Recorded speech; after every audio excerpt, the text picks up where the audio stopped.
Audi A3 water pump replacement due to coolant leak. Welcome to Prime Tech Automotive YouTube channel, guys. In this video, we are working on 2016 Audi A3 1.4 TFSI equipped with CZD EA211 turbocharged petrol engine. I'm just showing here where the coolant leak is. If you can see, I put a mirror underneath that dripping coolant. That's where the coolant leak. I pressure test the system. And then I saw the coolant leak coming from the water pump. It is pretty common issue in this model. So this video covers water pump replacement and drive belt change, a very common repair on Audi A3 models. So if you are experiencing coolant leaks, low coolant warnings, overheating, or visible coolant stains around the engine, this video is for you. So I'll go through a brief explanation about this family of the engine.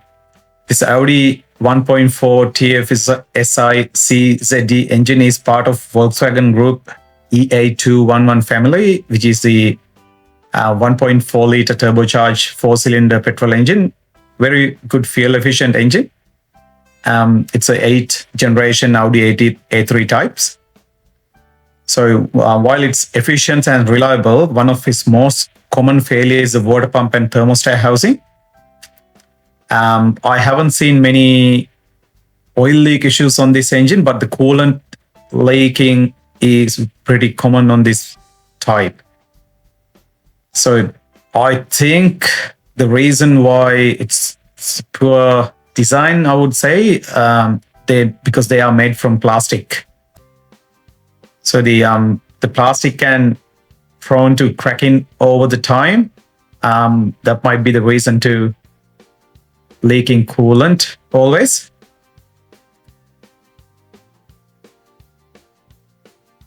So as you saw earlier, I have pressure tested the system. I did not show you on the video how I pressure tested, but so I inspected that coolant leak. That's confirmed. Definitely it's coming from the water pump. So if you are ignoring this kind of leak, so you can have engine overheating issues, coolant loss, head gasket damage if it is get worse and if you ignore and drive it continuously. So that's a costly engine repair. So that's why it's important to fix this as soon as the leak is detected.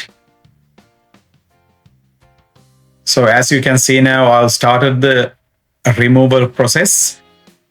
I know Audi S3 models, it's a little bit harder than this type of engine because it sits under the manifold.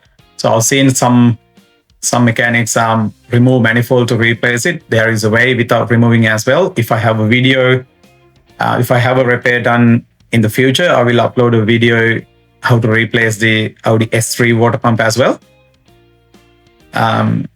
I haven't disconnected the battery or didn't remove the battery because I thought accessing without removing these components easy on this model.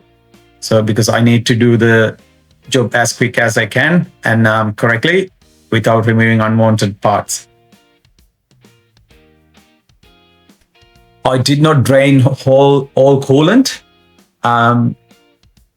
I just remove the pipe, put tray underneath, and just remove the pipes and get the coolant out, whatever comes out from the pipe, then top up as required. So that saves some coolant. And I just want to say this water pump driven by a belt from the camshaft that sits behind the engine.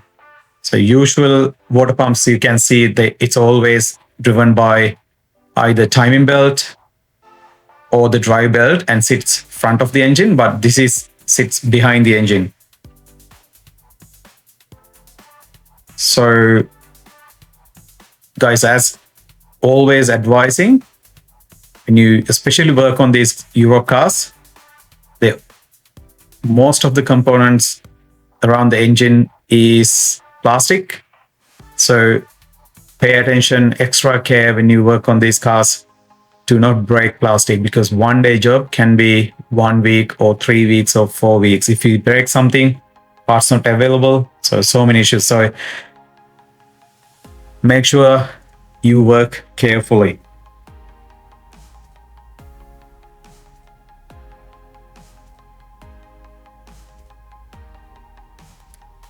So when you're removing things, just pay attention for all the clamps, hoses, whatever the O-rings and gaskets around, if there are other leaks persists, so you can attend to repair them at the same time. So now I have access to the water pump. Once I remove all the piston pieces around that water pump, so as you can see, I'm just removing the water pump bolt and now ready to take the water pump out. If you can see, it comes with the belt. That's the water pump.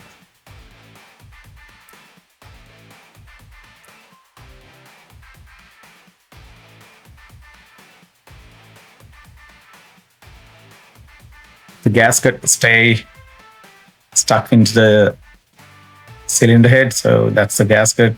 I did not see anything wrong with the gasket, so I just compare photo new water pump and the old one. So water pump was leaking from its inspection hole, and then surface thoroughly inspected. Make sure there's no pitting on the surface of the cylinder head. Use a sandpaper, give it a good clean. Make sure no residue, no any old gaskets stuck. And then once you do the cleaning, you are ready to install new water pump.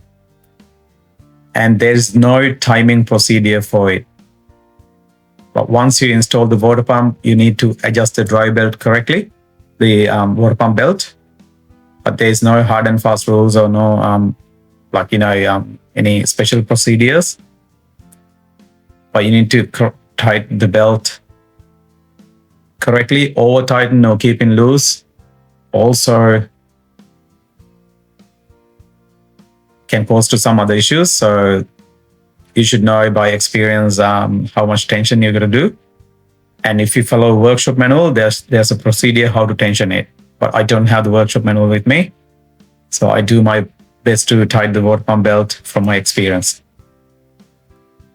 It's clean and it's ready to go.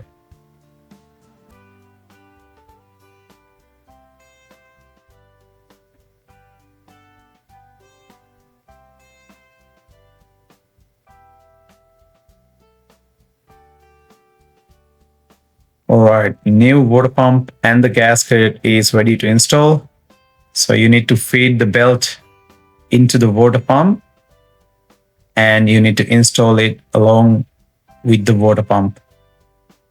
If you install the water pump and then if you try to put the belt back on, you won't be able to do this.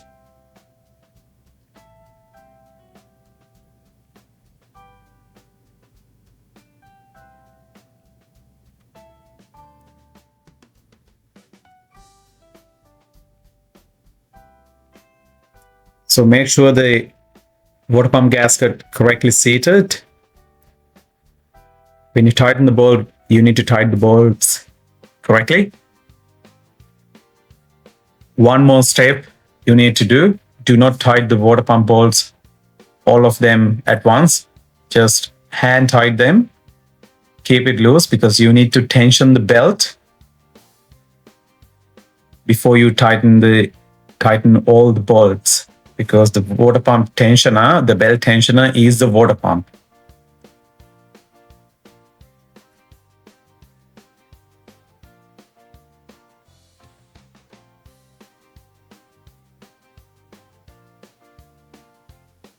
So tighten this belt correctly is very essential.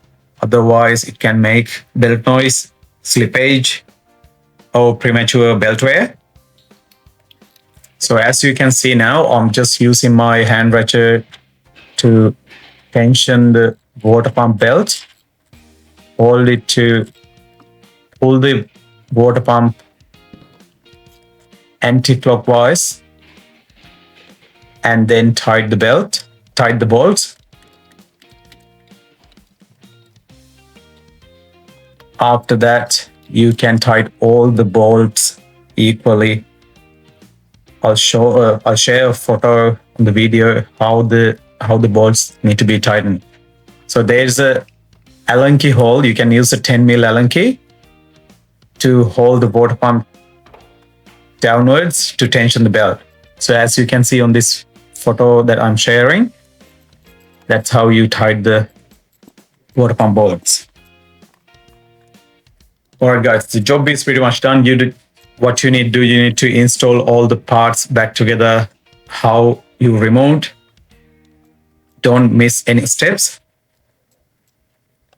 So with everything installed, next step I had to do a coolant bleed. So once you install everything, so refill the cooling system with correct Audi approved coolant.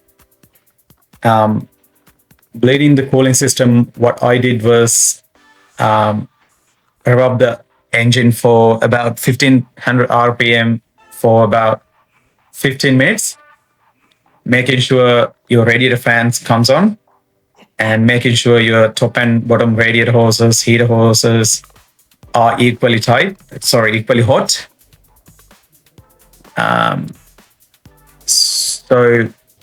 And then top up the coolant as required afterwards. So if you don't do coolant bleed properly, if there's any air pocket, it can cause overheating or poor heater performance, false temperature reading and stuff. So make sure you are bleeding the cooling system correctly. So once everything completed, go for test drive, making sure coolant level is okay, temperature, recheck for any leaks, make sure no leaks. If everything running smoothly, coolant level is stable and the repair is complete. So guys, if this video helped you, do not forget to like, subscribe and share. It really helps support the channel. So for more Audi, Volkswagen and European car guides, I have some other videos in my channel. Just go back into my channel and look for some other Japanese cars, BMW videos as well. I would say thanks for watching. See you in the next video.